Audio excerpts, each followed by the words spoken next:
የፌዴሪ ንግድና ቀጠናዊ ትስስር ሚኒስቴር የንግድ ስብራትንና የግብይት ማነቆዎችን ለመፍታት ሪፎርም ማድረግ አለብን ብለን በተነሳንበት ጊዜ እያንዳንዱ የሪፎርም ስራዎቻችን ትናንትን ዛሬንና ነገን የሚያሰናስሉና የሚያገናኙ ሀረግ ሆነው የሚያገለግሉ ስራዎች መስራት መቻል አለብን።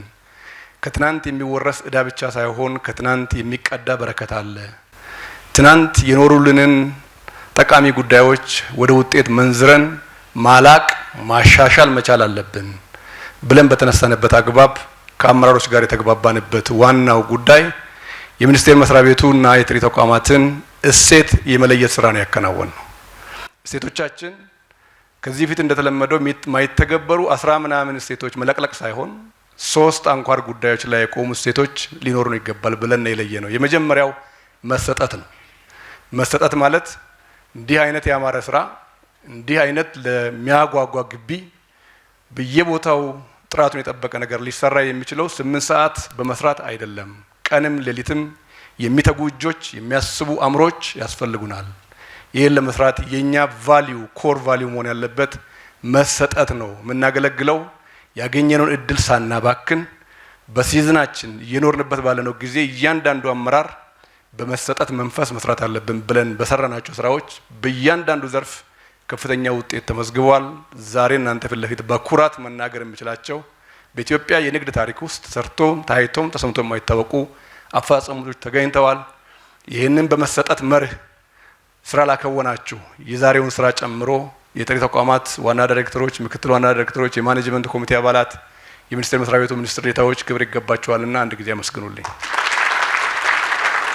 ሁለተኛው እሴታችን ብለን ያልነው ጉዳይ የፈለገ ብንሰጥ የፈለገ ቁርጠኛ ብንሆን በተቋማት መካከል ሆሪዞንታል እና ቨርቲካል ግንኙነቶቻችን ስሉጥ ካልሆኑ የተቀናጁ ካልሆኑ ውጤት ማምጣት ለማንችል ቅንጅት ለስራዎቻችን ሁሉ ሀብት ሳይባክን ንብረት ሳይባክን ዱፕሊኬሽን ኦፍ ኤፈርት ሳይኖር በተቀናጀ አግባብ በውስጥም በውጭም ካሉት ተቋማትም ወደ ላይም ወደ ታችም ካሉት ጋራ በመቀናጀት መስራት አለብን ስላል ዛሬ የምታዩት ስራ በፍጹም ቅንጅት ሚኒስትሩና ዋና ዳይሬክተሯ በእለት ተእለት ስራ አብሮ እየገመገሙ ውጤት ያመጡ ስራ ስለሆነ እነኚህ ስራዎች የመቀናጀት ውጤት ተደርገው ሊወሰዱ ይገባል። ሶስተኛውና በጣም ወሳኙ ጉዳይ ከዛሬ ውጤት ጋር የሚተሳሰረው የኛ እሴት የሆነው ልህቀት ነው።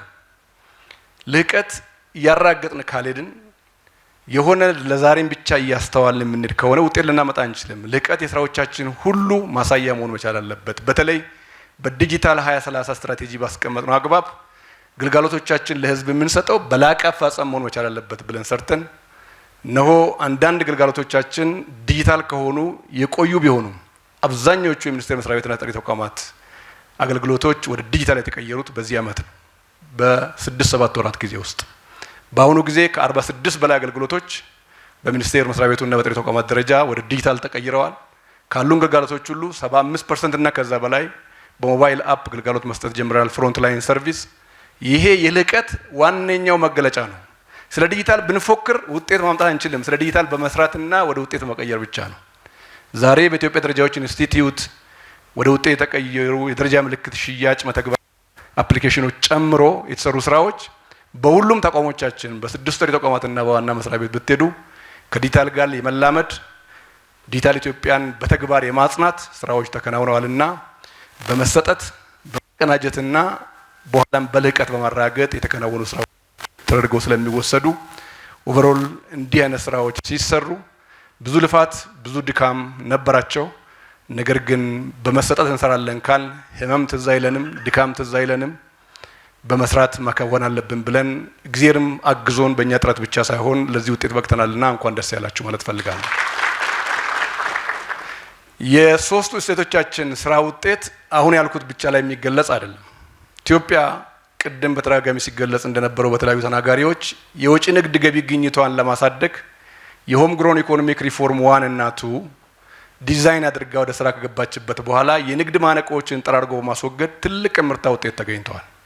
በ2010 እንደ ኢትዮጵያ አቆጣጠር ኢትዮጵያ ከውጪ ንግድ ገቢ ሙሉ አመት ነግዳ ያገኘችው ገቢ 2.6 ቢሊዮን የአሜሪካን ዶላር ነው የነበረው።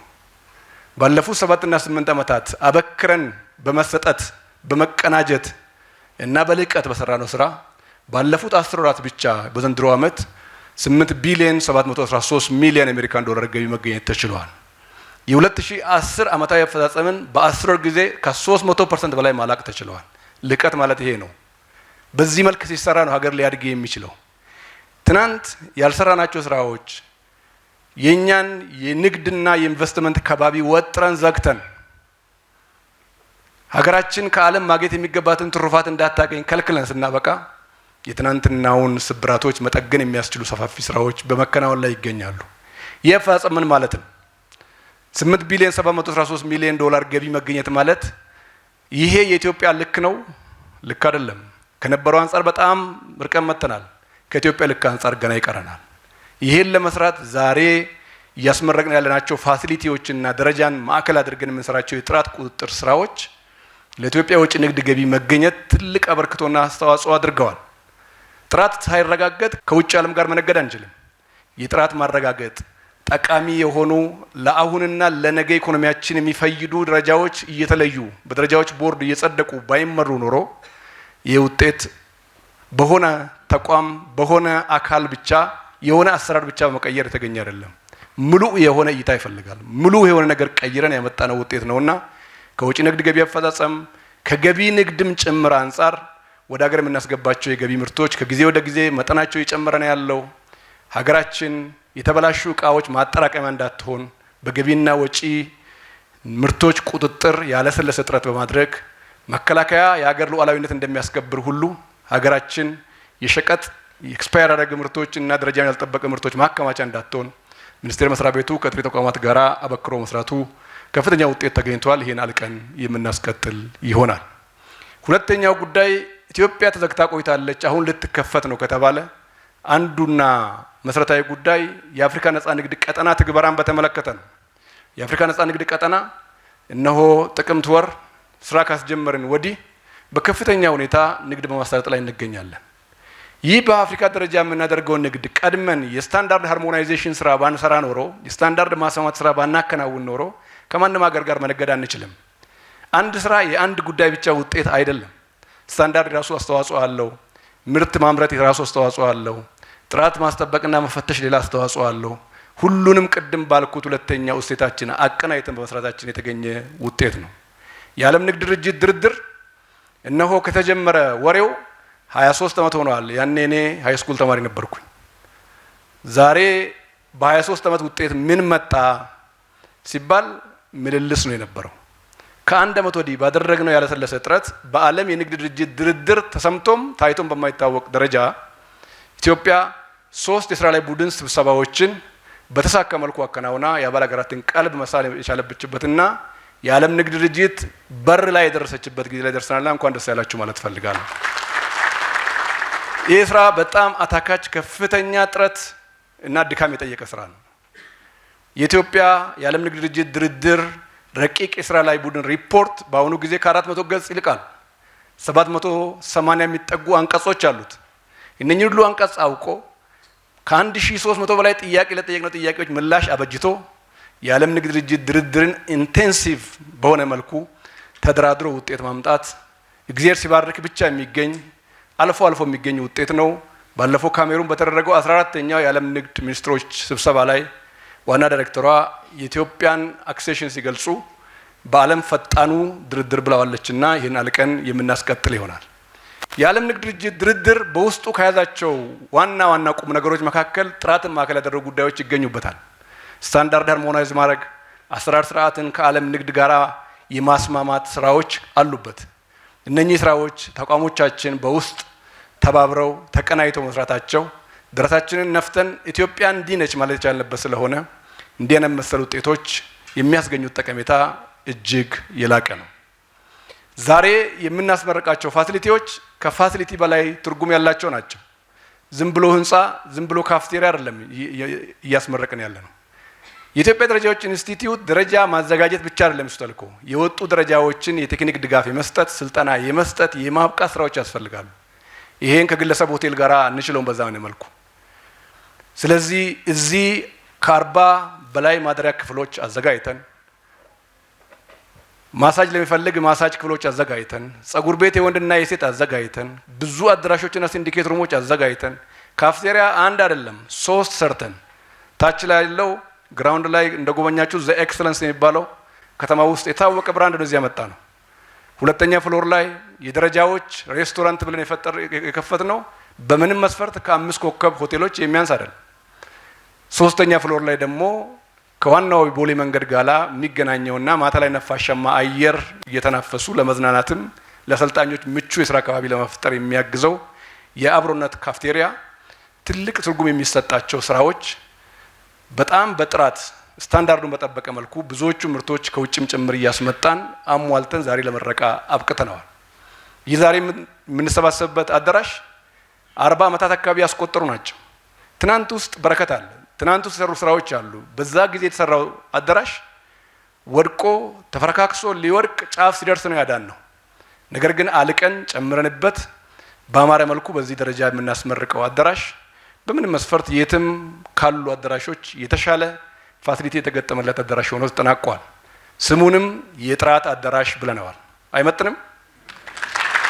የጥራት አዳራሽ በጥራት መንደር የጥራት አዳራሽ ሁልጊዜ መታችሁ አገልግሎቶችን እንድታገኙ እንፈልጋለን። ዛሬ የምናስመርቃቸው ፋሲሊቲዎች 2 ፐርፐዝ አላቸው። አንደኛው ኢትዮጵያ ስታንዳርድ ኢንስቲትዩት በተልእኮ መሰረት የሚሰጣቸው ስልጠናዎች ሰልጣኝ ከተማ ሳይሄድ ሙሉ ፋሲሊቲ እዚያ አግኝቶ ተረጋግቶ የሚወያይበት የሚሰለጥንበት ሰርቪስ የሚሰጥ 5 ስታር ሆቴል ስታንዳርድ አገልግሎት የሚሰጥበት ነው። ዛሬ ተጀምሯል። ሁለተኛው ይሄ አገልግሎት በሌሉ ጊዜያት ሌሎች እዚህ ያላችሁ የቦርድ አመራሮች፣ የተቋማት ኃላፊዎች ሰራተኞቻችሁን ሌላ ከከተማ ውጪ ከምታወጡ እዚያም ታችሁ ይሄንን ፋሲሊቲ ኢንጆይ ያደረጋችሁ በጣም በዝቅተኛ ዋጋ የመንግስትን ሀብት ቆጥባችሁ በአማረ ስፍራ የተሻለ ልህቀት ያለው አገልግሎት እንደምታገኙ ምንም ጥርጥር የለኝም። ይሄንን ከተቋሙ ማኔጅመንት ጋር የተመካከርን ስለሆነ ከዛሬ ጀምሮ ለምትፈልጉ አካላት ክፍት እናደርጋለን። ምሳም ሻይ ቡናም ካስፈለጋችሁ በነፃ አይደለም እንጂ ጎብኘት ብላችሁ መጠቀም ትችላላችሁ። በጣም ደስተኛ ነኝ። ዛሬ የሰራነው ስራ በፈጣሪ ድጋፍ ለውጤት በቅቶ ሁሉም ቦታ ያማረ ነገር እየሰራን ያለ ነው። 4 ግቢ ነው አዲስ አበባ ውስጥ ያለን 7ቱ ተቋማት የጥራት መንደር 4 ተቋማት አሉ እዚህ። ይህ ተቋም 4ቱም ተቋማት የተፈለፈሉትና የወጡት ወልዶ ያሳደገው ኢትዮጵያ ደረጃዎች ኢንስቲትዩት ነው። በ1963 ደረጃ መዳቢ ተብሎ የተቋቋመው ተቋም ነው ወደ 4 ያደገው። ዛሬም እነኚህ ተቋማት ቅድም ባልነው ቅንጅት አብረው እየሰሩ ያሉ ነው ያለው። ሁለተኛኛ ተቋም ኢትዮጵያ ነዳጅና ኤነርጂ ባለስልጣን ነው። በዚህ መልኩ እሱን ማሳምረን ወሰን አካባቢ የሚመጣው ቅዳሜ ለአገልግሎት ክፍት እናደርጋለን። አገልግሎቶቻችን ተቋሞቻችን ከማህበረሰቡ ጋር የተቀናጁ ናቸው። ክልከላ የለባቸውም። ኤኒታይም መጥቶ ሰው ኢንጆይ ማድረግ የሚችልባቸው ስፍራዎች ናቸው። የጥራት መንደር በጣም ያማረ ውስጡ ሄዶ ለመዝለቅ ጫማ ቀይሮ መጥቶ ወክ ማድረግ ስፖርት መስራት ይቻላል። የሰራነው ለእናንተ ነው። ከዛሬ ጀምሮ አገልግሎቱ ክፍት ነው። ፓብሊክ ሰርቪስ ነው የሚሰጠው። አዳራሹ እስካልተያዘ ድረስ ቀድሞ ደረጃዎች ኢንስቲትዩት ቡክ እስካላደረገ ድረስ ሰርቪሶቹ መጠቀም ትችላላችሁ። በሂደቱ አስተዋጽኦ ያደረጉ አካላት ብሎም የማኔጅመንት አባላትና ዋና ዳይሬክተሯ ለሰጡት አመራር በራሴ በፌዴራል ንግድና ቀጠናዊ ትስስር ሚኒስቴር ስም አንድ ጊዜ እንድታመሰግኑልኝ እፈልጋለሁ።